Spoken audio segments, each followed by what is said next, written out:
Muy bien, mis hermanos, gusto verlos a todos. Seguimos con el tema. Creo que la última parte hoy sobre el diezmo, que son enseñanzas básicas de la iglesia de Cristo, y estamos trayendo esas enseñanzas porque hay mucha enseñanza que difiere de la palabra o que falta o que se acrecenta. Y nosotros, por la gracia de Dios, hemos traído prácticamente, por eso hemos demorado todo lo que la Biblia habla sobre ese tema. Hoy vamos a abordar el tema, el diezmo, pero vamos a abordar el diezmo del Nuevo Testamento. La vez pasada hablamos sobre el Antiguo Testamento, que el Antiguo Testamento decía para quién era el diezmo, cómo surgió el diezmo, las bases que se usa para el diezmo. El Antiguo Testamento, que no tiene nada que ver con el Nuevo Testamento, con la gracia, con lo que Jesús vino a hacer y en su propia iglesia. Acordamos que el diezmo en el Nuevo Testamento surgió en el siglo VIII, después de Gregorio VIII, instituyó el diezmo para financiar las cruzadas. De esa época para atrás, no hay registro que la iglesia que Jesús fundó se habló o se mencionó o se dijo sobre el diezmo. Entonces hoy vamos como cristianos, y creo que la base nuestra siempre es volver a los principios. ¿Cuál es nuestro principio? Hechos de los Apóstoles. Los eruditos dicen que el Nuevo Testamento debería ter comenzado por el libro de Hechos, porque Hechos de los Apóstoles marca la nueva vida que los cristianos, principalmente los apóstoles que caminaron con Jesús, en Hechos de los Apóstoles empezaron a vivir la nueva vida que Jesús vino a transmitirles. Entonces allí está nuestra fuente, allí está la base. Entonces, si queremos ir a una fuente, si queremos saber a dónde está la verdad, tenemos que volver allí. Entonces, vamos hoy a empezar por Hechos de los Apóstoles, ver cómo inició la iglesia. La iglesia que salió del judaísmo inició una marcha de una dimensión totalmente diferente del judaísmo. No bajo la ley de Moisés. Eso cualquiera que agarra el libro de Hechos de los Apóstoles se dará cuenta. Sino bajo la ley de Cristo. Pues en Hebreos capítulo 7, versículo 22, dice la palabra: por tanto, Jesús es hecho fiador de un mejor pacto. Se puede decir también, el mejor pacto es otro pacto. Que si Jesús no agarró la ley y le dio una maniobra, la ajustó un poquito así y la trajo al nuevo. No, es una nueva ley. A Pablo, los judíos lo acusaron, en Hechos 21, dice así: pero se les ha informado en cuanto a ti, a Pablo, que enseñas a todos los judíos que están entre los gentiles a apostatar de Moisés. Esta es la acusación que los judíos hicieron a Pablo. Es decir, mira, a ti te han acusado, se ha informado de ti que tú andas apostatando todos los judíos de la ley de Moisés. Entonces, Pablo, el gran apóstol que escribió 13 cartas del Nuevo Testamento, la acusación que los propios judíos hicieron contra él era exactamente que estaba sacando a los judíos de la ley de Moisés, llevándolos a la ley de la gracia con Cristo Jesús. Entonces miramos cómo la iglesia inició su marcha. Internamente, en la presencia de Dios, la iglesia inició su marcha, actuando siempre de dentro hacia afuera. Cuando vino el Espíritu Santo, ¿a dónde obró primero? Dentro de cada cristiano. Y ese obrar dentro de cada cristiano, ¿qué los llevó a vivir? A expresar exteriormente lo que había pasado internamente. Que ahí todos quedaron atónitos, confusos, y llamándolos de borrachos, de ebrios, etc. Pero el poder, ¿a dónde inició primero? Por dentro, cumpliendo lo que el propio Señor Jesús dijo en Juan 14, 23, cuando dijo: el que a mí me ama, mi palabra guarda, mi Padre lo amará, y vendremos a él y haremos morada en él. En el Antiguo Testamento ningún cristiano Ningún judío tenía la presencia de Dios dentro de él. Todos tenían la Biblia una y otra vez, venía el Espíritu sobre él, pero no dentro de él.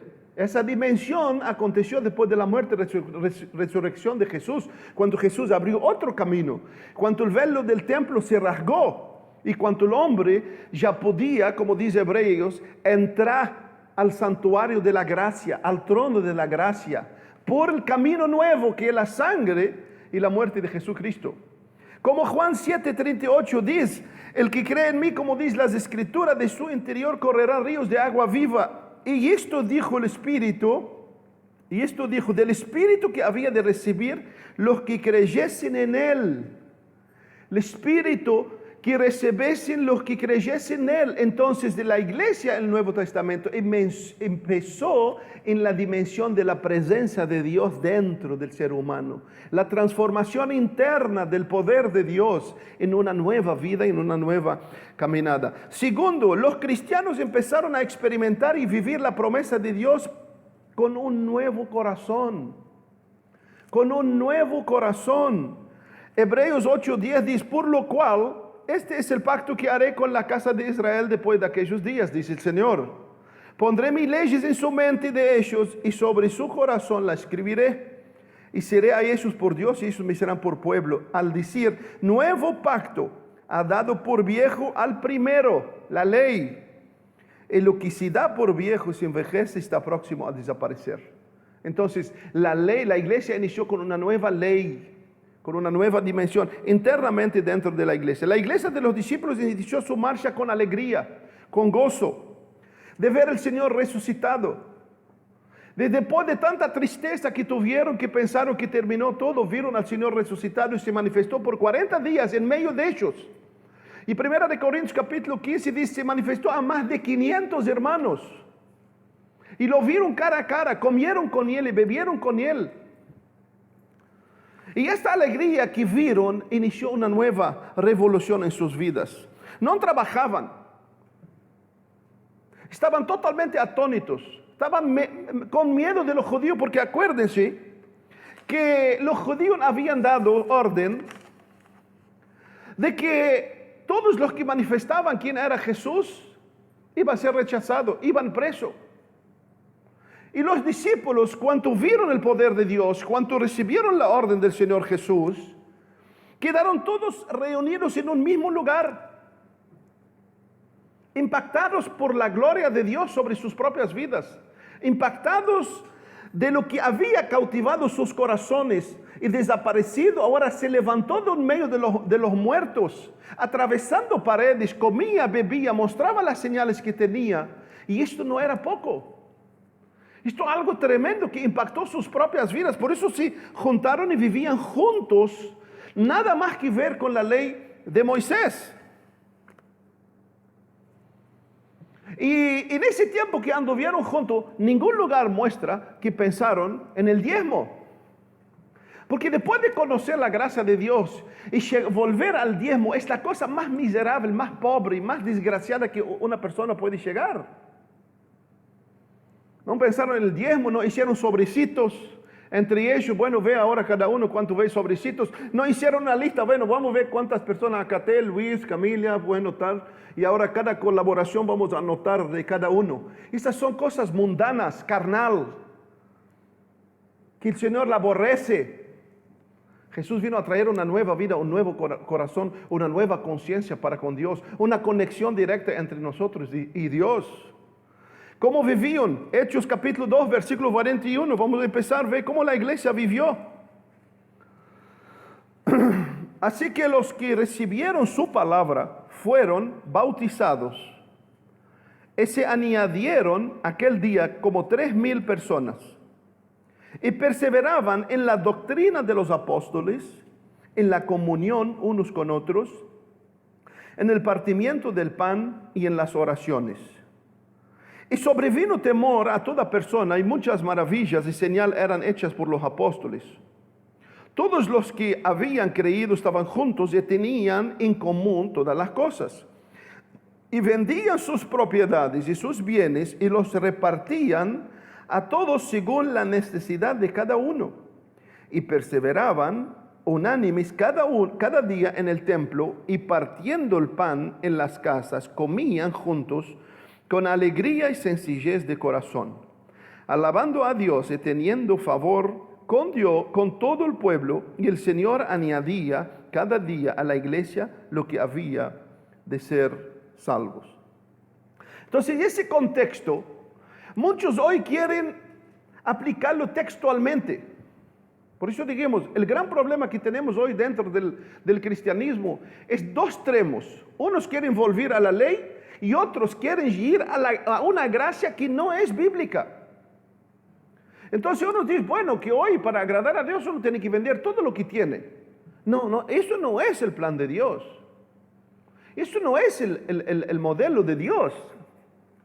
El modelo de Dios viene que cada uno viva su propia vida, pero que su vida sea transformada, sea guiada y esté Dios obrando dentro de ella. Y ese contexto habla lo que dijimos. Ellos vivieron así, porque no es lo mismo de hoy.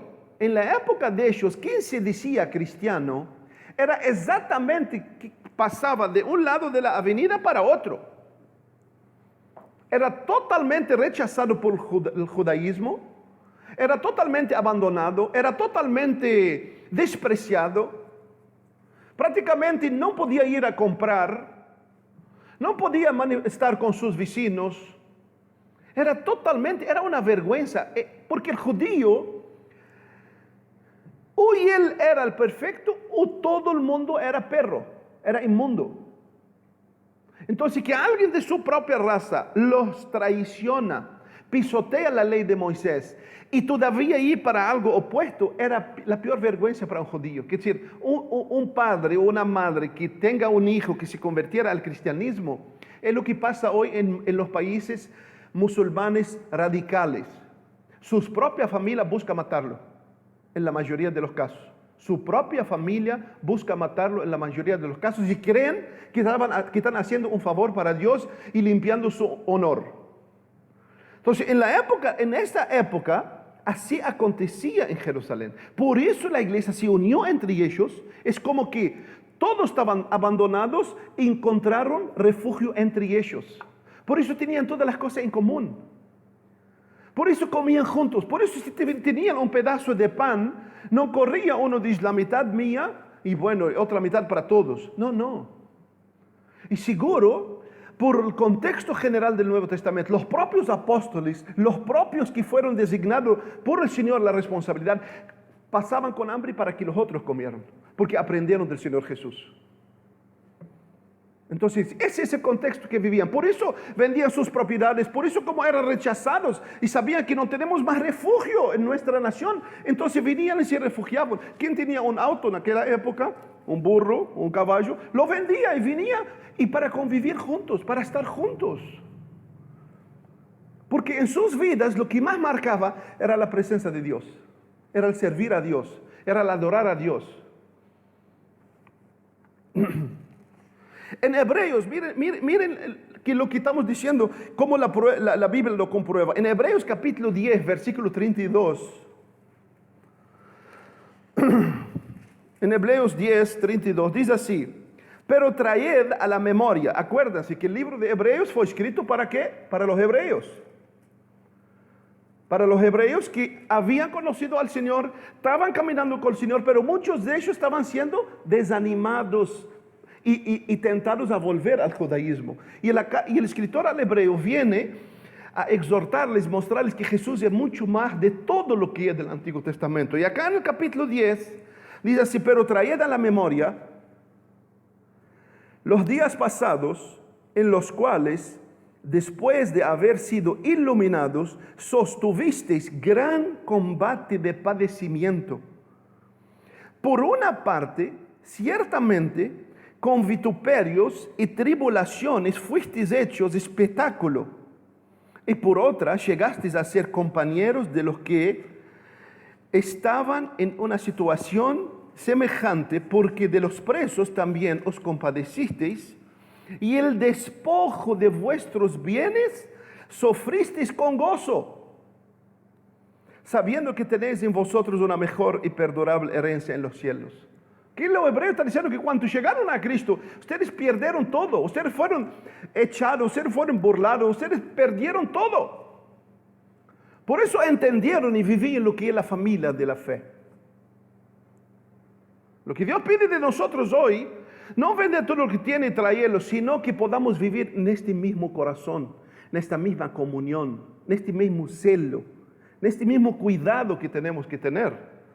Pero ahí vemos que en ninguna parte, que ahí es un foco preciso que los apóstoles era para volver a los diezmos, decirle ahora sí, todos precisamos, entonces tienen que pagar. Y en ningún momento se habla esta palabra.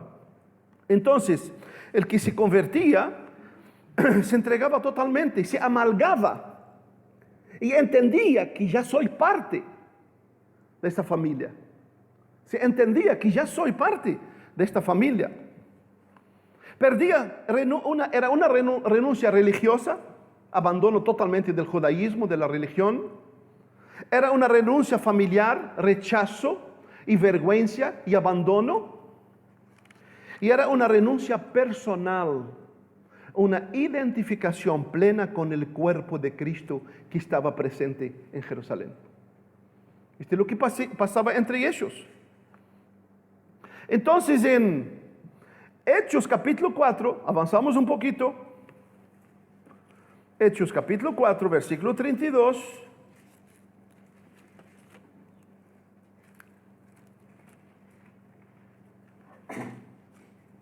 Dice la palabra, y la multitud de los que habían creído era de un corazón y una alma. Y ninguno decía ser suyo propio nada de lo que poseía, sino que tenían todas las cosas en común. Y con gran poder los apóstoles daban testimonio de la resurrección del Señor Jesús, y abundante gracia que era sobre todos ellos. Así que no había entre ellos ningún necesitado, porque todos los que poseían heredades o casa las vendían y traían el precio de lo vendido, y lo ponían a los pies de los apóstoles, y se repartía a cada uno según su necesidad. Dice, entonces José, a quien los apóstoles pusieron por sobrenombre Bernabé, que traducido es hijo de consolación, levita, natural de Chipre. Entonces José, a quien los apóstoles, como tenía una heredad, la vendió y trajo el precio y la puso a los pies de los apóstoles. Entonces, no sé si ustedes están entendiendo el contexto. Ellos, en la condición que lo estaban, no sé si ustedes acompañan a los refugiados sirios.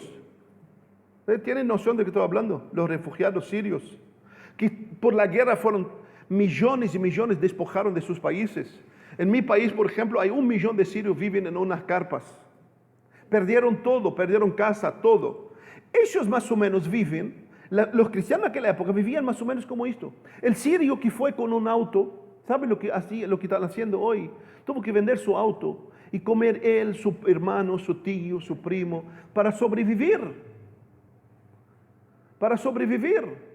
La mujer siria que vino con sus joyas, y huyeron todos, hijos, padres, primos, hermanos. ¿Y sabe lo que hacen? Venden sus joyas y traen mantenimientos para todos. No era una regla general. No es una regla que dicen, mira, todos los sirios que venden sus autos, sus joyas, y ahora vienen y comparten entre ellos. Eso no es la enseñanza de Jesús. Pero en esta condición que ellos se encuentran refugiados, para sobrevivir, para mantenerse, porque lo que más valía para ellos hoy es la vida. ¿Son cristianos? No. Estoy dando una explicación natural de ese pueblo. Hay muchos cristianos. Entonces la condición de la iglesia era esto. La condición de los apóstoles, de los que convirtieron, de los que comenzaron la caminada de la fe, era esto. Como estaban alejados, de cierta forma abandonados, entonces comenzaron, quien tiene un terreno que la familia no pudo sacarle, que es de él, fue y lo vendió y lo trajo para que haya mantenimiento entre toda la iglesia. Y lo precioso que dice que los apóstoles distribuían según la necesidad de cada uno. Entonces, hoy piden el diezmo, pero no se dice lo que se hace. No se dice el sueldo que se cobra el líder, ni la familia, ni el tío, ni el perro, ni lo que gasta de nafta, de luz, nada. Pero sí traigan. Y te dice, trae el diezmo al alfolí. Pero acá empezó la iglesia diciendo que se repartía entre ellos. Y seguro tengo, como dije, los apóstoles mismos pasaban necesidad para que los otros pudieran sus necesidades suplidas, porque entendieron lo que el Señor les enseñó. Todos vivían la misma cosa espiritual, familiar, natural, y eran impactados todos por la presencia de Jesús en sus vidas. Eran impactados por lo que Dios hacía en medio de ellos. Por eso esa fortaleza que tuvieron y ese respaldo que el Señor les dio por una entrega total a ellos. Todos eran dependientes del poder de Dios. Todos comprendieron aquel entonces lo que es vivir por la fe, entregando y caminando con el Señor. En el versículo 34, versículo 34,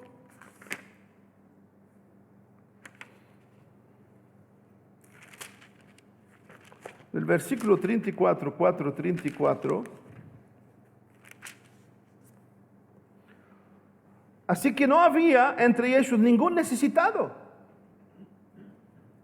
Ningún necesitado. Hoy millones y millones de plata que se arrecada. Y entramos en medio de los pueblos cristianos y hay más necesitados que antes. Incluso los cristianos hoy quedan con necesidad, con la promesa que se hacen de que traiga y te será prosperado. Porque si no trae, tendrá una maldición y quedan estos pobres. Esa ignorancia, por eso dice, mi pueblo destruido porque le faltó conocimiento. En otras palabras, Jesús estaba diciendo, mi pueblo perece por la ignorancia. Porque el día que los cristianos empiezan a agarrar esa Biblia, por eso enseñan mucho sobre el diezmo, pero no enseñan cómo agarrar la Biblia y entenderla, leerla. Porque de una forma indirectamente, quizás, no quiero juzgar, saben que si el pueblo lee la palabra de Dios, se abrirá sus ojos, entenderán. Muchos rollos que no tienen nada que ver con Dios ni con la palabra de Dios. Y son pasajes distorsionados simplemente para traer provecho. Porque, como dijimos en el principio, porque o Dios o las riquezas. O Dios es Dios o las riquezas es la riqueza. Y lamentablemente en muchos lugares, en nombre de Dios, usan las cosas porque la riqueza es el centro y el Dios de sus propios corazones. En el capítulo 5 de Hechos, siguiendo la historia de la iglesia, en capítulo 5 de Hechos, aparece Zafira y Ananías.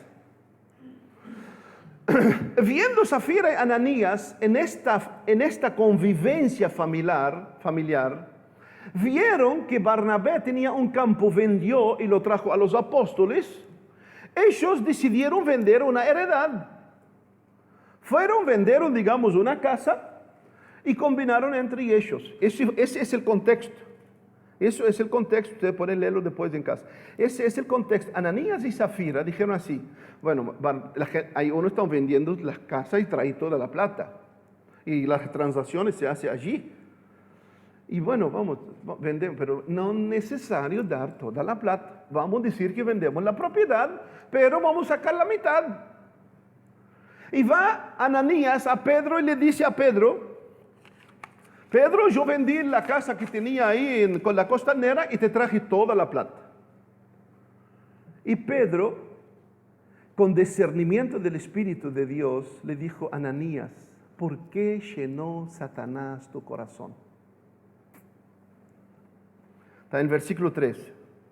¿Por qué llenó Satanás tu corazón? ¿Para qué mentiese al Espíritu Santo? Sustrajeste del precio de la heredad. ¿Por qué? Y en el contexto, deja claro Pedro que Pedro no estaba juzgándolo porque no dio todo. Como ahora, tiene que dar todo. Porque usan ese pasaje, ¿viste? Usan ese pasaje, ¿viste? Ananías no dio todo, tú tienes que dar todo. Pero Pedro está diciendo, ¿por qué mentiste? El juicio de Dios vino sobre Ananías por la mentira y por la vanagloria que quiso tener. Porque más adelante Pedro mismo le dijo, a ver, vamos a leerlo. Reteniéndola, versículo 4, reteniéndola, ¿no te ha quedado para ti? En otra palabra, Pedro está diciendo, tú la vendiste. Si te quedaste con el precio, no es tuya.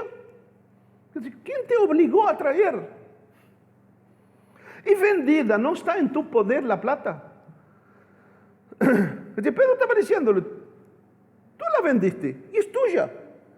Tú quisiste ofrendar y la plata está en tu mano. Y esto deja claro que Dios no exigió nada de ellos. Pedro no usó acá el diezmo, le dijo, no, a ver, ¿cuánto vendiste? Como hacen unos. Y todavía te dice, no, pero si tu hijo precisa médico, no le dé el médico, paga tu diezmo, que tu hijo se enferma, tiene que vivir por la fe, pero ellos no viven por la fe, ellos ni saben lo que es la fe, y son enemigos, en muchas partes son enemigos de la fe de Cristo. Entonces el tema de Ananías y Zafira, Dios lo juzgó por su mentira, por su vanagloria, porque quisieron aparecerse. Y muchos que están queriendo aparecerse. Claro, uno dice así, si el Señor fuera a usar ese método hoy, Dios mío, la población del mundo bajará a 1/3. Pero Dios hizo eso porque la iglesia recién estaba iniciando y Dios precisó actuar de una forma más radical. Y la Biblia dice que vino temor sobre todos los que estaban allí. Lo más triste hoy es que Dios no hace eso. Y no hace eso por juicio. No hace eso por juicio. Porque quiere que el cristiano hoy viva con la presencia de Dios dentro de él. Que el Espíritu de Dios nos convence. Que nuestra conciencia nos convence. Pero ¿sabe lo que pasa? Cada vez más quedamos más endurecidos para nuestra conciencia. Y nos quedamos más encallados, como la Biblia dice. Y Proverbio dice, el hombre que es reprendido muchas veces endurece y la cerviz será quebrado sin que haya remedio. Y mucha gente está quebrada, quizás no financieramente, y no se dan cuenta. No se dan cuenta que es el juicio de Dios de una dureza de corazón, de llevar el evangelio, predicar el evangelio, que nunca pasó en la mente del Señor, sino por pura avaricia. Y por pura vanagloria de hacer mi proyecto, de construir mi templo, de comprar el mejor audio, de tener el mejor alfombras, y todo para vanagloria propia, que no produce nada en la vida de las personas. Y no soy contra la alfombra, las sillas y el edificio, pero lo más importante primero edificar los corazones y la vida de los cristianos.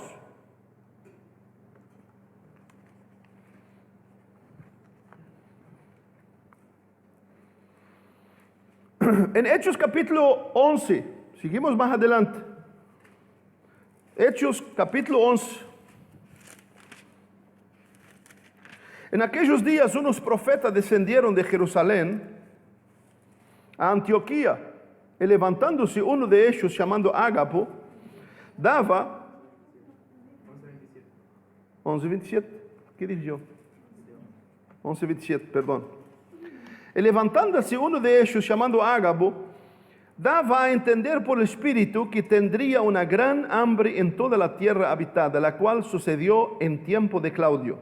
Entonces los discípulos, presten atención, los discípulos, cada uno, conforme a lo que tenía, determinaron enviar socorro a los hermanos que habitaban en Judea, lo cual en efecto hicieron, enviándolo a los ancianos por mano de Barnabé y de Saulo. Acá un precioso pasaje que podían muy bien aplicar muchos pasajes del Antiguo Testamento. ¿No se aplicó? ¿No se aplicó? Todos agarran, está escrito en Malaquías 3, pero nunca justifican por qué tantos lugares no está escrito. Porque Satanás también le dijo a Jesús, está escrito. Y Jesús le dijo a Satanás, también está escrito. Y nosotros, en el nombre de Jesús, podemos justificar, también no está escrito. Porque lo que usan está escrito, el Nuevo Testamento no está escrito. ¿No? Es muy triste eso, hermanos. Es muy triste. Muy triste que cualquiera hoy, cualquier neófito cristiano, el neófito puede tener 20 años o 30 años de banco, porque no pasó de la jardinera espiritual. Y tristemente cada vez uno ve más gente de años no saben discernir ni entre la derecha e izquierda, pero sí saben plenamente lo que es diezmar. ¿Saben lo que es diezmar? Te dicen a dónde está el diezmo. Yo les conté, semana pasada estuve hablando con un muchacho de 16 años de cristiano. Me decía, sabía perfectamente Malaquías 3, pero yo cuando le pregunté sobre a quién escribió Malaquías, no sabe. ¿Por qué escribió Malaquías? No sabe. ¿En qué época escribió Malaquías? No sabe. ¿Para quién fue designado el diezmo? No sabe. Pero sí sabía que no me robáis, decía el Señor. Y me repetía esto todas las veces. Después, la verdad, ¿sabe? Tuve que callarme. Tuve que callarme porque me di cuenta que sacar agua de piedra, solo milagro de Jesús. Solo Dios puede hacer de una piedra salir agua. Me di cuenta. Ahora, amar, humillar, respetar, quebrantar, misericordia, justicia, todo eso no saben. Pero lo saben perfectamente sobre lo que es ofrendar y diezmar. Como que si la vida de Dios en el ser humano solo se limita al dar y ofrendar.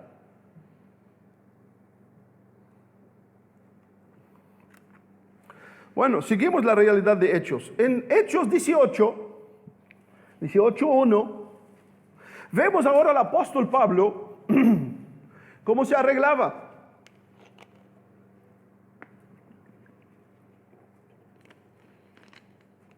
Vemos al apóstol Pablo cómo se arreglaba. 18:1 decía, después de estas cosas, Pablo salió de Atenas y fue a Corinto. Y halló un judío llamado Aquila, natural de Ponto, recién venido de Italia, con Priscila su mujer, por cuanto Claudio había mandado que todos los judíos saliesen de Roma, fue a ellos. Miren el 18, el versículo 3. Y como era del mismo oficio, se quedó con ellos y trabajaban juntos, pues el oficio de ellos era hacer tendas. Pedro no dijo, yo soy el hombre de Dios, yo soy el siervo del Señor. Ustedes tienen toda la obligación de sustentarme y darme lo mejor. No, Pablo, cuanto necesitó. Por eso yo digo, la vida del ministerio, la vida de servir a Dios, es una dedicación total, es una entrega. Y quien no quiere entregarse a vivir por la fe, o sea, una palabra que no existe más, el que no quiere, que vaya y trabaje. Que vaya y trabaje. Quien quiere vivir a costa de los otros mismos es abominable, que vaya y trabaje. Quien quiere enriquecer, quien quiere envidiar a los otros, que vaya y trabaje, que tenga lo que tenga. Porque consta que cuando vienen a asumir la frente, no tenían nada. Y no tienen nada. Y Dios le designó sostenerse. Eso es el vivir por la fe. Eso es en toda la época lo que fue vivirse y entregarse totalmente para Dios. Y quien quiere enriquecerse, que vaya a trabajar. Entonces acá nada más. El apóstol Pablo trabajó con Aquila y Priscila haciendo tendas y discutía en la sinagoga. No solo se entregó al trabajo, se entregó al trabajo porque precisó mantenerse y discutía en la sinagoga todos los días de reposo y persuadía a judíos y a griegos.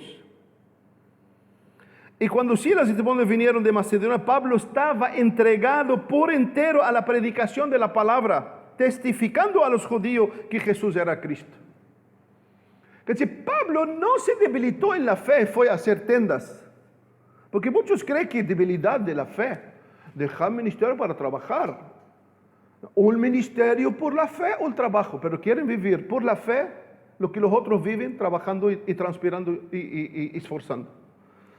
Y esto, lamentablemente, la ceguera, la ignorancia, por eso cuando el hermano dijo, Dios distribuirá el manto que cubre todas las naciones, hay un manto que cubre a muchos, se llama el manto de la ignorancia, de la ceguera, el manto de no querer ver la luz verdadera de Cristo. El manto de no querer ver el diseño de Dios y crecer, porque el conocer y el vivir la verdad de Dios es un imperativo a todos los cristianos, excepto los que tienen debilidad, los que no saben leer, los que tienen problemas de vista, pero pueden oír. Pero es un imperativo para todos los cristianos, conocer la verdad, guardar la verdad, vivir la verdad.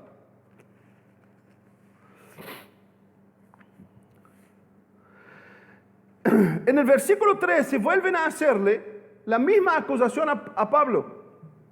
El versículo 13 vuelven a hacer la misma. Dice así: este persuade a los hombres a honrar a Dios contra la ley. Entonces hay una prueba más de que los cristianos no vivieron practicando la ley de Moisés. Y volvieron a hacer a Pablo y a esa misma flecha. Que tú sos enemigo de los judíos porque tú persuades a los judíos a no guardar la ley. Pasamos en Hechos de los Apóstoles, capítulo 20, versículo 32.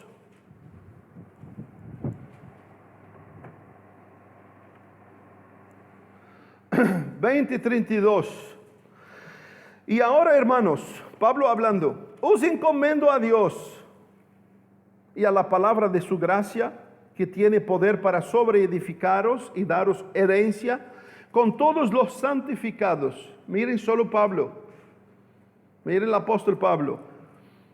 Vuestras plata la deseé, vuestros autos la ambicioné, vuestros terrenos me encantó que los vendiesen. ¿Fue eso lo que Pablo dijo? No, porque entonces yo estoy leyendo mal. Porque muchos lo leen y lo entienden y lo predican así. Ni plata, ni oro, ni vestido de nadie he codiciado. Es el apóstol más grande quizás que pisó la tierra. Estaba diciendo. Y miren solo que sigue diciendo: antes vosotros sabéis que para lo que me he sido necesario a mí y a los que están conmigo, y estas manos me han servido. Ese es un hombre de honor. No sé si ya vieron una película que se llama Hombre de Honor. Ese es un hombre de honor. Ese es un hombre que realmente entendió lo que es el sacrificio de Jesús en la cruz. Ese entendió lo que es el Evangelio. ¿No? Ni oro, ni plata. Y dijo, y cuando precisó, no solo para mí, sino para mí y para los que me ayudan en el Evangelio, esas mismas manos me fue útil. Es decir, trabajé para cubrir mis gastos y a mí. Ojo, que Pablo estaba hablando de mantenerse, de comer, beber y dormir, nada más. Nada más. No pasaba en su cabeza otra cosa más que comer, beber, dormir y quizás viajar para llevar el Evangelio. O llevar ayuda a los hermanos o a una iglesia que está con necesidad. ¿No? En 1 Corintios capítulo 16, por eso hoy estamos todo el Nuevo Testamento. Vean lo que el Nuevo Testamento habla sobre cómo la iglesia actuó. En 1 Corintios capítulo 16, cuando hubo pobreza, mucha pobreza en Jerusalén, hubo mucha persecución, vino una gran pobreza sobre ese pueblo. Pablo le dijo a la iglesia de Corintios, en cuanto a la ofrenda para los santos, son todos pasajes, ustedes después pueden leer todo el contexto. En cuanto a la ofrenda para los santos, haced vosotros también de la manera que ordené en la iglesia de Galacia. Cada primer día de la semana, cada uno de vosotros ponga aparte el trillismo, porque ustedes saben que hoy no piden más el diezmo. Hoy hay lugares mejoraron así como los autos, todos los años traen novedad. Entonces ahora no, de verdad se está riendo, pero de verdad ahora están pidiendo el diezmo, y hay unos que tienen mucha fe, el trillismo, que es 3 diezmos, que en lugar de dar 10%, que está de 30%. Y ahí el pastor comienza a mirarte como gigante en la fe. Y para impresionar un líder, que tristemente, eso es la tontería de muchas ovejas, para impresionar al líder, dan todo. Y después cuando comienza el desespero, y viene la necesidad, lo mandan a orar, hermano, precisas mucha fe, tú no tienes fe. Por eso yo no voy a hacer para que tú aprendas a tener fe. Y eso millones y millones de personas en todo el mundo están pasando por eso. ¿No? Dice así, cada uno dé según haya prosperado. Ahí está un pasaje ideal para Pablo usar el diezmo del Antiguo Testamento. No lo usó. No lo usó. Cada uno de, mira hermano, hay necesidad, hermano, acá está sin trabajo. Vamos a levantar una ofrenda a cada uno de lo que Dios pone en su corazón. Si querés también, porque si tú pones y no querés, el problema es que no entendemos que todo lo que no es hecho plenamente con gozo delante de Dios no tiene sentido ni que te diera todo tu cuerpo, ni que vendiera tu auto, tu casa. No tiene sentido. Es como la viuda. Es mejor dar 2 monedas de corazón de que dar 1 millón y con corazón así. O estoy dando porque el hermano dio. O estoy dando para caerle bien al líder. Y no tiene sentido delante de Dios. Por eso que Pablo dijo, el día que yo fuera a agradar a los hombres, no sería siervo de Cristo. Gálatas capítulo 1. Y el cristiano tiene que entender, hermano, estamos para un cristiano llamado por Cristo, para vivir por Cristo, recibir de Cristo, crecer con Cristo, ser transformado por Cristo, pero que viva en la comunión de los santos, por esa espada de Cristo, para evaluar, crecer, edificarse y hacer que los otros edifiquen, pero por medio de esa palabra. Pablo estaba hablando, y eso es lo que también en la iglesia de Romanos dijo.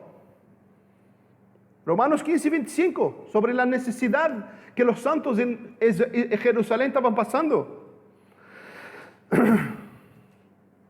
15:25 dice, pero ahora voy a Jerusalén para ministrar a los santos, porque Macedonia y Acaya tuvieron a bien hacer una ofrenda para los pobres que hay entre los santos que están en Jerusalén.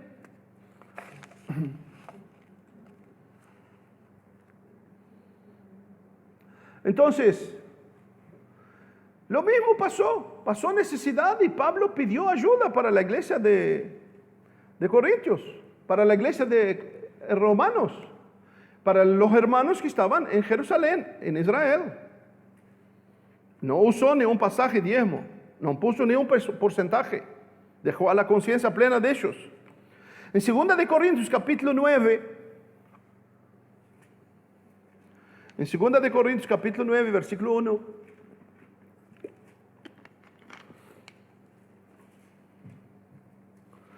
Cuando a la ministración para los santos es por demás que yo os escriba, pues conozco vuestra buena voluntad, de la cual yo me glorío entre los macedonios, que acá ya está preparada desde el año pasado, y vuestro celo ha estimulado a la mayoría. Es decir, ellos entendieron la necesidad y comenzaron a hacer lo mismo. Comenzaron cada uno, según haya prosperado, comenzó a sacar lo que puede para enviar a los hermanos. Pero he enviado a los hermanos para que nuestro gloriarnos de vosotros no sea vano en esta parte, para que, como lo he dicho, estéis preparados. No sea que si vinieron conmigo algunos macedonios y os acharen desprevenidos, nos avergoncemos nosotros, por no decir vosotros, de esta nuestra confianza. Por tanto, tuve por necesario exhortar a los hermanos que fuesen primero a vosotros y preparasen primero vuestra generosidad. Podía muy bien Pedro ter dicho, en el Antiguo Testamento, ¿qué era?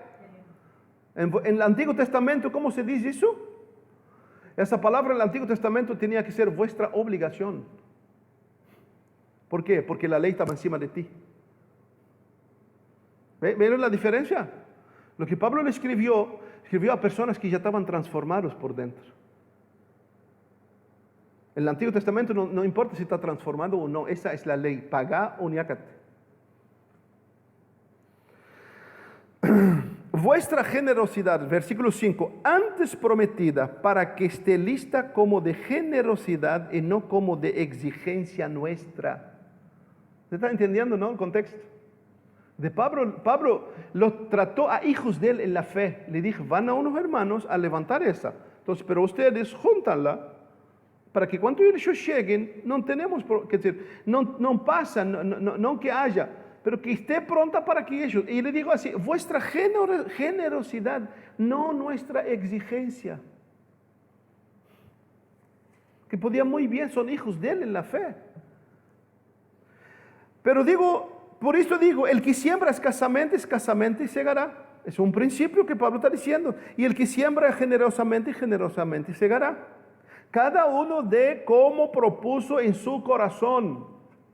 Ahí Pablo que era erudito en la ley, podía haber citado no solo el diezmo, la ofrenda y esto y aquello, pero cada uno de conforme propuso en su corazón, no con tristeza, ni por necesidad, porque Dios ama al dador alegre.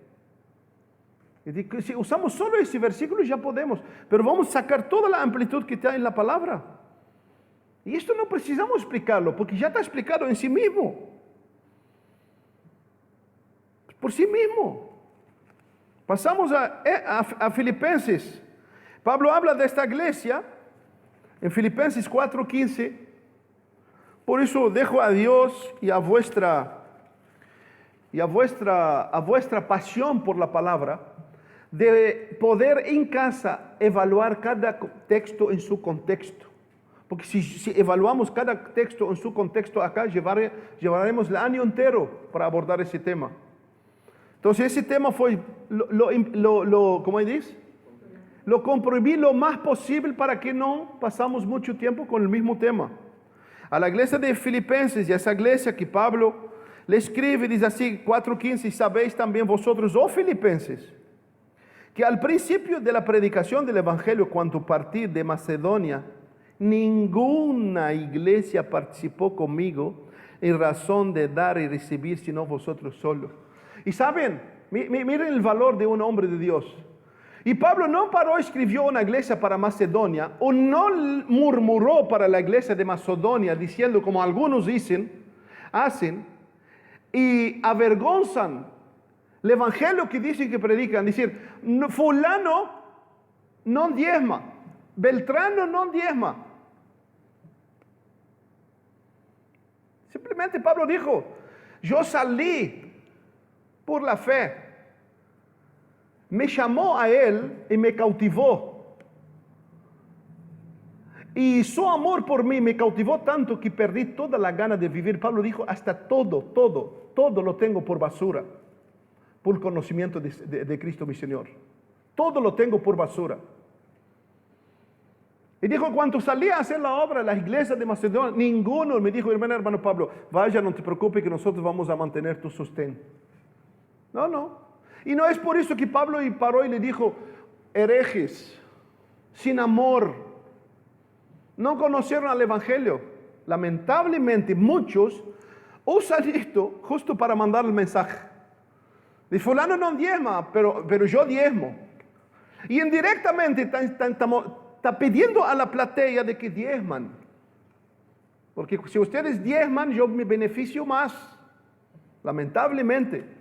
En lugar de aplicar, de enseñar la Biblia como es. Y hacer que la gente conociera la palabra y crecer en su relación con Dios. Solo enseñan, baboseras espirituales. ¿Saben lo que es baboseras espirituales? No. Bueno, está en Jorge capítulo 1, versículo 3.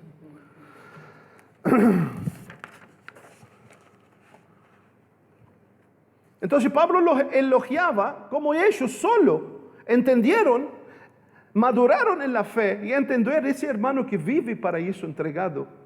Es necesario como hijos de Dios sostenerlo. Es necesario que no pase hambre. ¿Entendieron? Yo no voy, pero él está. Y si su testimonio está en su vida, lo ayudamos. La iglesia de Filipenses hizo eso con Pablo. Es responsabilidad de ellos de mantener su obrero, su apóstol. Apóstol en aquel entonces, porque hoy no existe más apóstoles, vamos a aclarar. 1 Timoteo capítulo 5, versículo 17.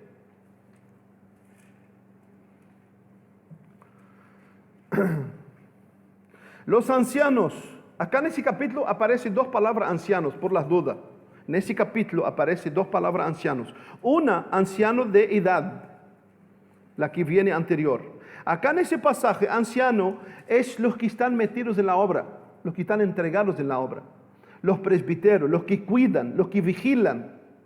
Los ancianos que gobiernan bien sean tenidos por digno de doble honor, mayormente los que trabajan en predicar el Evangelio. Ustedes no creen, hermanos, que en Brasil están usando ese versículo para decir que tienen que pagar 2 veces el diezmo.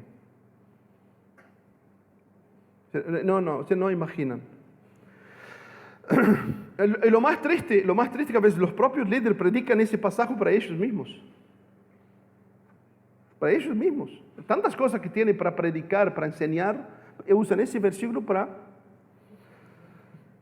Los ancianos que gobiernan, que sean dignos de doble honor, mayormente a los que trabajan en predicar y enseñar. Pues la Escritura dice, no pondrá bozal al buey que trilla, y digno es el obrero de su salario. Y esta era la oportunidad perfecta que Pablo podía usar el diezmo. Porque estaba exactamente hablando específicamente a los que trabajan en el Evangelio, a los que están entregados totalmente al Evangelio. Y Pablo le dice que sean dignos de doble honor. Y lo triste es que el doble honor acá lo entienden todo. Porque ahora hasta el estornudo espiritual es entendido materialmente. Doble honor quiere decir respeto, consideración, cuidado, los ancianos, cuidar, ayudar, que no tengan necesidad. En aquel entonces nadie pensaba tener el coche del año de los obreros. Nadie pensaba, mi casa no me gustan los muebles, quiero cambiar los muebles. Nadie pensaba, no, ¿a dónde? En Cancún o en Punta del Este voy a vacacionar. Los siervos de Dios no pensaban en esto. Y no estoy diciendo que no son dignos de tener un buen descanso, un buen refugio. No estoy diciendo. Pero estoy diciendo que esos hombres de Dios, si seguimos la Biblia como es, esos hombres de Dios con doble honor, es que no llegan a pasar necesidad. Que podamos cuidarlos, que el anciano que esté solo, que se quedó viudo o que le pasó algo, que podamos todos juntar encima de él, que podamos velar por ellos. Eso es el doble honor que la Biblia trae esa palabra. Volvemos a un pasaje que quedó para atrás, 1 Corintios capítulo 9. Otro pasaje, con todos esos pasajes no hay más. Solo hay el libro de Mormones después, si quiere alguien buscar, porque en la Biblia misma, todo lo que se habla sobre ese tema ya está puesto, tanto en el Antiguo Testamento como en el Nuevo Testamento. Es decir, así como Jesús dijo, yo soy el principio, yo soy el fin, acá tenemos ese tema abordado desde el principio hasta el fin. 1 Corintios 9 y 7 dice, ¿quién fue jamás soldado a sus propias expensas? ¿Quién planta viña y no come de su fruto? ¿O quién apacienta el rebaño y no toma de la leche del rebaño? ¿Digo esto solo como hombre?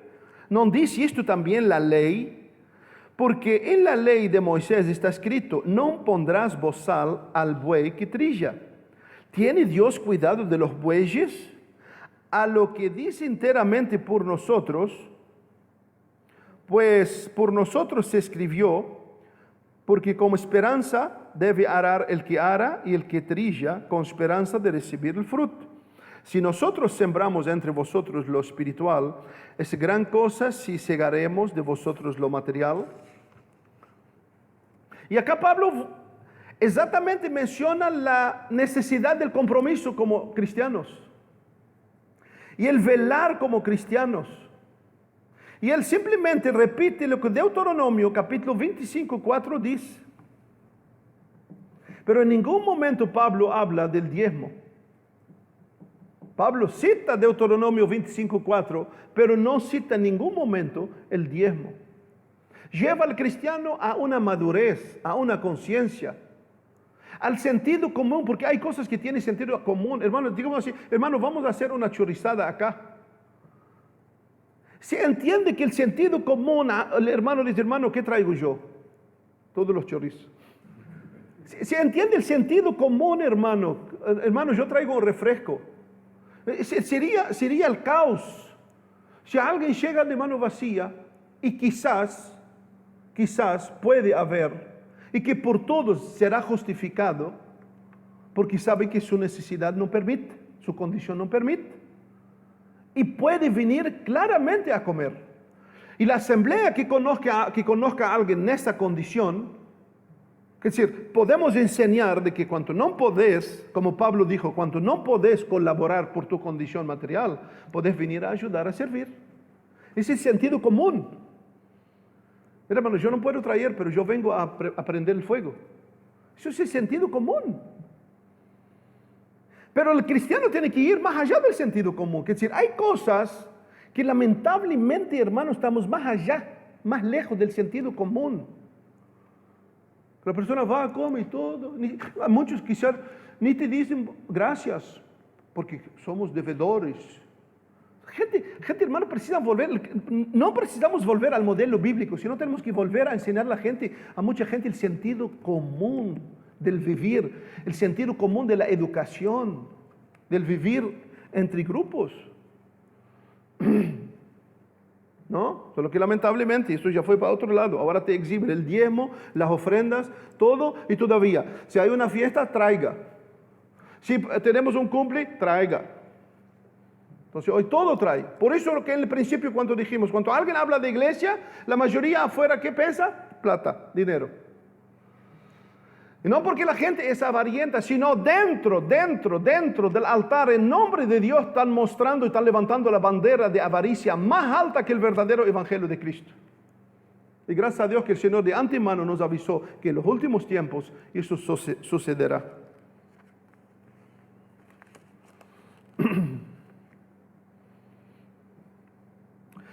En 1 Corintios 9, seguimos 9:12. Si otros participan de este derecho sobre vosotros, ¿cuánto más nosotros?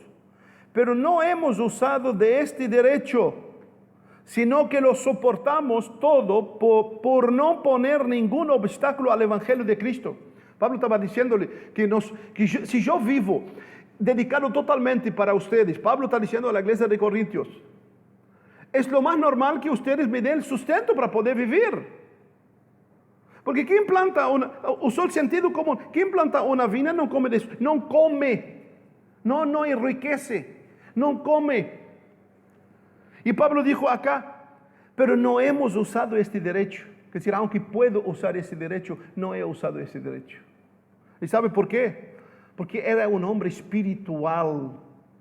Era un hombre que a diario vivía, recibía la gracia de su Señor. Por eso dice así, sino que lo soportamos todo para no poner ningún obstáculo al evangelio de Cristo. No poner ningún obstáculo al evangelio de Cristo. Hoy el evangelio de Cristo nada más es juntar gente y cumplir proyectos. Y cuanto muchas veces dicen, ganar las vidas que están afuera, ganarlas afuera para perderlas adentro, lamentablemente. La ganan afuera para perderlas acá adentro. Y que muchas veces hacer como los fariseos, buscar cielo o tierra para conseguir un prosélito, y cuando lo conseguís lo haces doblemente hijo del infierno. Porque viene chueco y le pasan el chuecura de usted y se torna peor. Precisa ya de la intendencia, aquel rompe asfalto, para abrirle la mente y entender el evangelio de la gracia que libera, que transforma al ser humano. Versículo 15, versículo 14, así también ordenó el Señor Jesús a los que anuncian el evangelio, que vivan del evangelio. Versículo 14, y eso Pablo estaba refiriendo primero a Lucas 10:7. Lucas 10:7, cuando Jesús dijo, el obrero es digno de su salario. Ahora observen solo que aquí el salario que el Señor estaba diciendo. Y hace referencia a Mateo 10:10. ¿Qué dice Mateo 10:10? Digno el obrero de su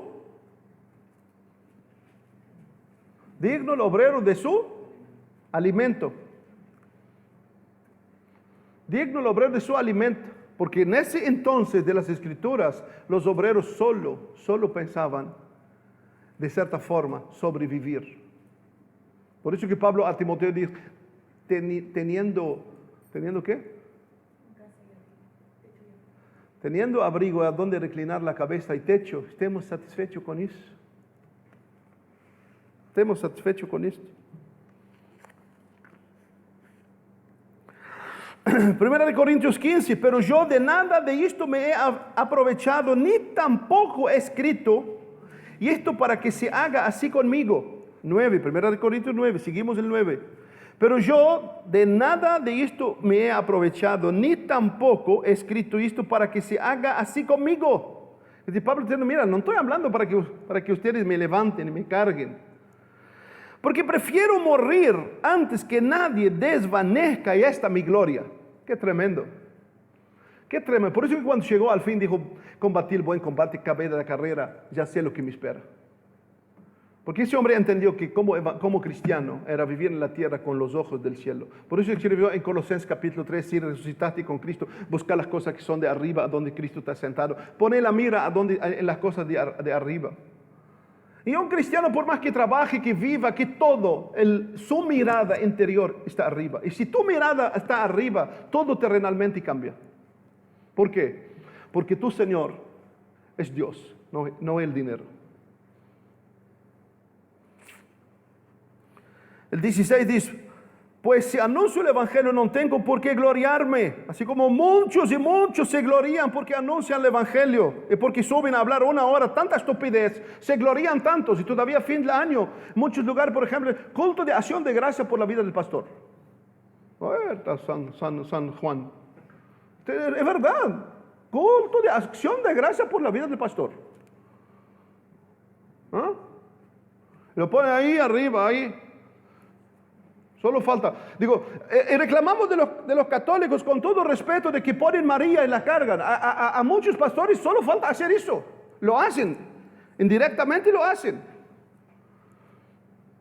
Esos ídolos de los cristianos evangélicos de hoy son peor de los ídolos de la iglesia católica. Son peor. Porque la Biblia dice que los de la católica tienen boca, no hablan. Y los evangélicos tienen boca y hablan. Y distorsionan. Y murmuran. Y envenenan. Y se pierden y hacen perderse a los otros. La iglesia, hermano, no precisa volver a la ley para financiar la obra de Dios en la tierra. La iglesia no precisa, el día que precisamos parar para decir, mira hermano, precisamos pagar digamos, más adelante, si Dios permite, vamos a tener un local. El día que tenemos que estar mendigando para pagar el alquiler de cosas, mejor cerrarlo y venir sentar en el patio de cada uno y adorar a Dios. Eso es más honrado de ser cristiano. ¿Por qué? Porque si Dios nos da la gracia de tener un lugar, entendemos y creemos que Dios va a providenciar para que sea sustentado. Pero el día que comenzamos tipo el buey como antiguamente, ¿cómo dices? Labraban. El buey andaba así y labraba. Y hoy así muchos cristianos lo ponen así como buey para labrar. Y da, y da, y da, y da. Y enseñanza equivocada y promesas mentirosas. Y no saben ni lo que es la fe, vivir por la fe, vivir puestos los ojos en Jesús. Se repiten mucho ese versículo, pero ni J saben lo que decir este versículo, puestos los ojos en Jesús, autor y consumador de nuestra fe. Entonces el cristiano nacido de nuevo, hermanos, entiende plenamente lo que es ser propiedad de Jesús. Sabe perfectamente que ahora no es el diezmo, no es lo que gano, no es mi ofrenda. Entiende de que todo hoy es del Señor. Entiende que todo, espíritu, alma y cuerpo, es del Señor. Entonces, en esta libertad que tiene con el Señor, un cristiano vive para adorar y agradar a Dios y vivir la libertad del Evangelio en servir al Señor. Porque eso, el Evangelio es el Evangelio de la libertad. Pero la libertad que viene transformando nuestro interior y que nos lleva a una conciencia más plena. Cosas que usan de la Biblia, que son las dos cosas que quiero abordar, porque es mucho usada. Cuando dice así, no diezma, está robando a Dios. Entonces, si queremos mostrarla como bíblicamente es antibíblico, es refutar esa forma de hablar en medio del pueblo cristiano. Cuando dice, no diezma, tú estás robando a Dios. Y citan Malaquías 3:8, ¿cuánto dice? ¿Robará el hombre a Dios? Pues vosotros me habéis robado. Y dijiste, ¿en qué te hemos robado? En vuestros diezmos y ofrendas. Bajo el viejo pacto, el diezmo era del Señor. Eso ya lo abordamos. El diezmo era del Señor, era designado del Señor para una tribu que no tuvo heredad. Y que ese diezmo tenía que ser de la tierra, de la viña, del buey, del ganado, y nada más. Y ya abordamos que en aquel entonces que alguien recibía una casa de herencia, no le mandaban, no, evalúa cuánto está la casa y paga el diezmo.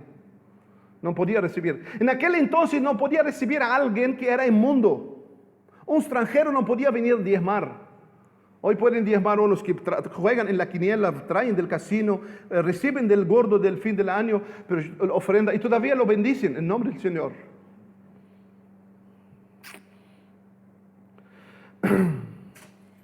Con Cristo, hermanos, ahora no tiene nada más que ver. Este versículo está robando a Dios. Esto no tiene nada que ver. Miren Romanos capítulo 4, versículo 3. Romanos capítulo 4, versículo 13. Pablo diciendo, dice así, porque no por la ley fue dada a Abraham y a su descendencia la promesa de que sería heredero del mundo, sino por la justicia de la fe.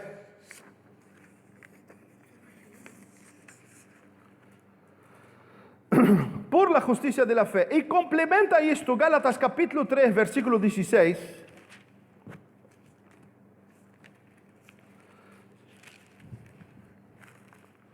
Gálatas capítulo 3, versículo 16. Ahora bien, a Abraham fue hecha la promesa y a su simiente. No dice y a las simientes como si hablase de muchos, sino como de uno, y a tu simiente, la cual es Cristo.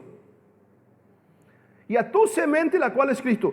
¿Están siguiendo, no? Ahora pasamos a 3:29 del propio Gálatas. 3:29 dice así, y si vosotros sois de Cristo,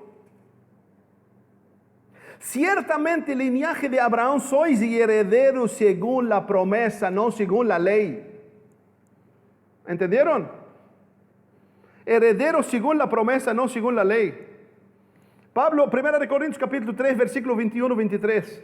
Usted después junto en esto y ve cómo se cierra totalmente el cuadro. 1 Corintios 3, 21-23. Pablo diciendo, así que ninguno se gloríe en los hombres, porque todo es vuestro, sea Pablo, sea Apolo, sea Cefas, sea el mundo, sea la vida, sea la muerte, sea el presente, sea lo porvenir, todo es vuestro, vosotros de Cristo y Cristo de Dios. Entonces los que usan ese versículo fuera de su contexto, que aprendan la Biblia. El nuevo estándar nuestro, hermanos, de 100%, somos de Él 100%. Y tenemos que ser de Él 100%. Principalmente nuestra mente, nuestro corazón, nuestros entendimientos, nuestro vivir. Y por último, hermanos, lo que ganamos y lo que tenemos, porque lo que más importa a Dios es lo que somos. Porque lo que somos es lo que va a valer. En el cielo, por la duda, no hay cajero 24 horas. Que tú llegas y ves cuánto diste. El cielo no va a venir Gabriel y te dice, a ver, no. Diste muy bajo, está muy bajo del nivel común. El cielo sabe que va a mirar. El cielo, Dios va a mirar y dice, parece a mi Hijo Jesús. Esto. Es el propósito de vivir en esta tierra. Es parecer a Cristo Jesús. Otro que vamos a refutar,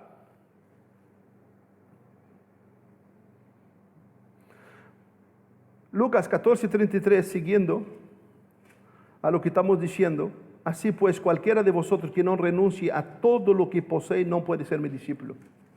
Y esa renuncia no es abandonar o dejar, sino que no ocupe el lugar de Cristo en tu corazón, en tu vida. Que no ocupe el lugar de Jesús en tu vida. Otra aberración que dicen, una maldición le vendrá si no diezma. Si no diezma, una maldición le vendrá. Y te dice todavía Malaquías 3:9, malditos sois con maldición porque vosotros la nación toda me habéis robado. Entonces, una maldición se usa como maldición. Ahora vamos a refutarla por la Biblia, que esto es una herejía traerlo hoy y hablarlo en nombre de Jesús. Gálatas 3:10. Solo para aclarar, la epístola de Gálatas fue escrita justo porque muchos se levantaron a decir que tenemos que volver a la ley de Moisés, que está bien que Jesús es el Señor, que Jesús murió, pero tenemos que guardar la ley de Moisés. Y Pablo se levanta terriblemente escribiendo esa carta para decirles que no es verdad, que eso no es el Evangelio de Cristo. Gálatas 3:10 dice así: porque todos los que dependen de la obra de la ley están bajo. Entonces, ¿quién está bajo maldición? Los que están dependiendo de la obra de la ley. Si tú no diezmas, pero el que diezma tiene que cumplir toda la ley, si no está bajo maldición.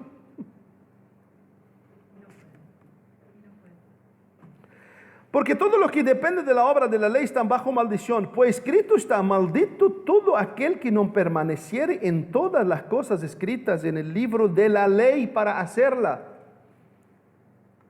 Como se dice, el hechizo cayó sobre el hechicero. Acusan al que no diezma de maldición, y acá está diciendo que el que quiere diezmar, que tiene que guardar toda la ley, si no está bajo maldición. Versículo 11: y que por la ley ninguno se justifica para con Dios, ni que diera todo lo que tiene. Es evidente, porque el justo por la fe vivirá.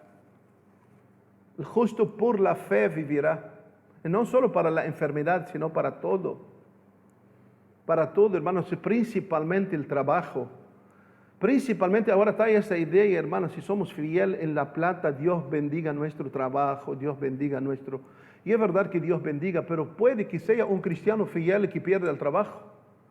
Y puede ser. Y puede ser que un cristiano fiel que se enferma. Porque ser cristiano fiel, servir a Dios, no nos pone una coraza para que ni siquiera nos estornudamos, sino que podamos entender que si Dios permite para algo, permite, si por algo permite, es mejor entender, porque quizás como padre no estamos oyendo por palabras, no estamos oyendo por mensaje, por otros. Dios a veces nos habla de una forma que nos para que podamos entender lo que quiere hablar con nosotros. Pero aún en la enfermedad, aún en la escasez, el justo por la fe vivirá. Porque es muy fácil ganar y decir: gracias, Señor, por lo que gano. Es maravilloso. Lo diferente es si estoy sin trabajo y puedo decir lo mismo: gracias, Señor. Porque la mayoría en la bonanza, gracias, Dios. Hasta el ateo no conoce a Dios y bueno, gracias a Dios. ¿No? Versículo 13, 3:13 dice: con Cristo nos redimió de la maldición de la ley. Cristo nos redimió de la maldición de la ley, hecho por nosotros maldición, porque está escrito: maldito todo aquel que es colgado en un madero. Entonces, a nosotros, hermanos, no hay maldición. Pablo vuelve a decirles a los Gálatas 3:1: oh Gálatas insensatos, que perdieron la sensatez. ¿Quién nos fascinó? ¿Quién nos embrujó?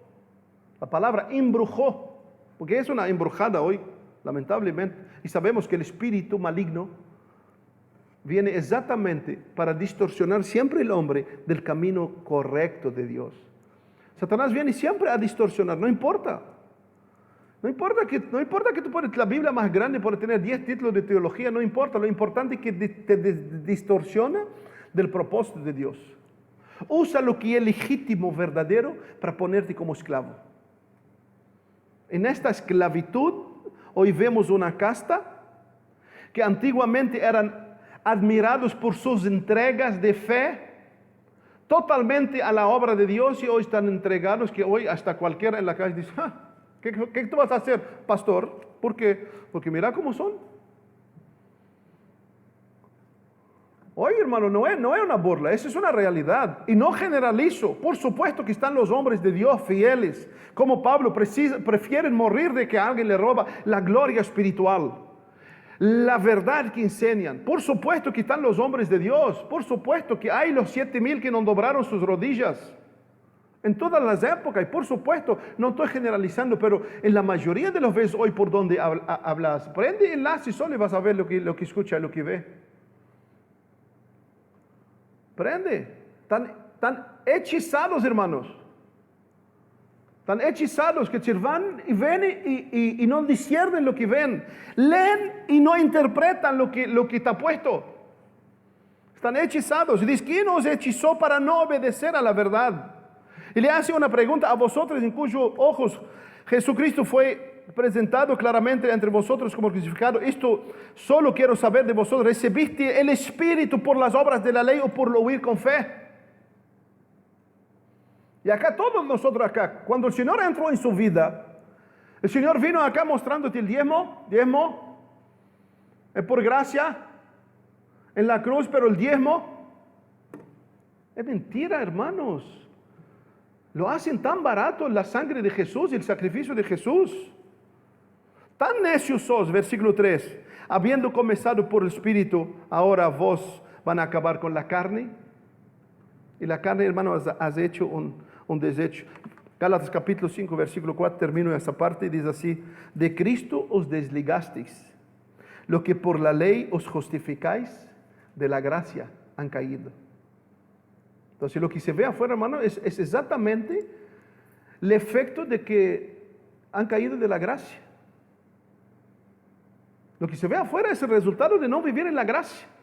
Y lamentablemente cuando no se vive con la gracia, se vive con la desgracia. Y la desgracia es volver a la ley del Antiguo Testamento. Pues nosotros por el Espíritu aguardamos por fe la esperanza de la justicia. Porque en Cristo Jesús ni la circuncisión vale, ni la incircuncisión, ni el diezmo, ni los diezmos, ni tu ofrenda, ni su ofrenda, sino la fe que obra por el amor. Sino la fe que obra por el amor. Esto es lo que vale hoy en Cristo Jesús. Y fuera de esto, hermano, es todo. No tiene sentido. Un pequeño dilema solo. Un pequeño dilema, eso va a estar grabado, ustedes no precisan, poneme el pendrive. Yo solo voy a pasar esto rápido, ustedes después van a tenerlo en el CD para mirar. Acá tenemos un pasaje bíblico, sí, ahí está. Ahí tenemos un pasaje del Nuevo Testamento que se pueden usar. Ahí, lista. Esos son pasajes que se pueden usar como base para hacernos entender que alcanzar la madurez en Cristo Jesús y en nuestra responsabilidad con Él. Primero, dale gloria a Dios, Mateo 5:16. Si lo leemos todo, salimos 2:30. Pero un rápido, dale gloria a Dios, Mateo 5:16. De gracia recibiste, yendo a predicar el reino de Dios, dice, de gracia recibiste, de gracia da. Es decir, son temas, son pasajes que podamos usarlos, que se puede utilizar, se puede profundizar de ello para decir que tenemos responsabilidad, hermano. Nosotros tenemos responsabilidad delante de Dios, pero no obligación delante de Dios. Sanar de enfermo, limpiar de leproso, trata de gracia, recibiste de gracia. El obrero es digno de su salario, 2 Corintios 11:8, despojado otras iglesias, recibiendo salario para servir a otros. ¿Te das cuenta? Recibiendo salario para serviros a vosotros. ¿Qué decir? Lo que Pablo está diciendo, que son pasajes, es el sentido común. Pablo dejó todo, es sentido común que recibe una ayuda para sobrevivir, para que no le falte nada. Eso es el sentido común. Es una responsabilidad familiar, 1 Timoteo 5:8, porque si alguno no provee para los suyos, mayormente de los de su casa, he negado la fe, es peor de los incrédulos. Es decir, si mi hermano que está ahí tiene necesidades, yo sé que tiene necesidad, no lo suplo, hermano, es peor que el incrédulo, porque volvemos a decir, es la ley del amor. Es la ley del amor. La gracia te lleva a la transformación interna, no a la obligación. para tener tesoros en el cielo, pero os digo, pero él, afligido por esta palabra, se fue triste porque tenía muchas posesiones. Y Cristo no tiene nada contra las posesiones. Aclaramos. Entonces Jesús, mirando alrededor, dijo a sus discípulos: cuán difícilmente entra al reino de Dios lo que tiene riqueza. Y Jesús acá está apuntando a la avaricia, a poner la riqueza antes de Dios, ¿no? Porque muy mal usado ese contexto. Hacerlo para el Señor. Mateo del 25 del 34 al 40, entonces el rey le dirá, porque tuve hambre y no me diste de comer, tuve sed, me diste de beber, fui forastero y me recogiste, estuve desnudo y me cubriste enfermo. Entonces los justos le dirán: Señor, ¿cuándo hicimos esto? Jesús le dijo: cuando diste a uno de sus necesidades, a mí me dijiste. Esos son pasajes del Nuevo Testamento para seguir el ejemplo de Jesús. Y llamando a la gente y a sus discípulos le dijo: si alguno quiere venir en pos de mí, niégase a sí mismo, tome su cruz y sígame. Entonces, vivir la gracia es una negación personal. Negación, pero no... Por eso digo, hermanos, la vida cristiana no se trata de la parte económica. La parte económica es una área de nuestras vidas, pero lo fundamental es la transformación. Entender Dios, qué es lo que Dios quiere de mí hoy, cómo debo vivir. Y lo primero que Dios quiere de mí, que viva para adorarlo, glorificarlo, que Él sea entronizado en mi vida y que su palabra crezca en mi vida, no las cosas materiales.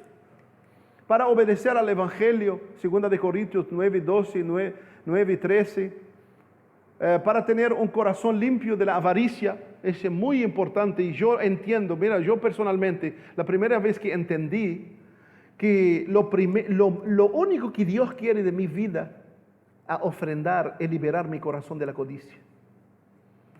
Es liberar mi corazón de la codicia. Pero sin un parámetro puesto, sino deliberadamente que Dios en mi corazón lo hace. Porque raíz de todos los males, el amor al dinero, lo cual codiciando a algunos se extraviaron de la fe y fueron traspasados con muchos dolores.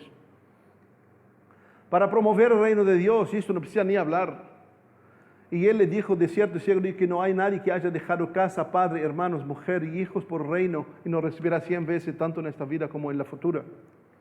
Para sostener a los débiles, Santiago, los principios de la fe, la religión pura, sin mácula delante de Dios el Padre, visitar a los huérfanos, a las viudas, de las tribulaciones, guardar de la mancha.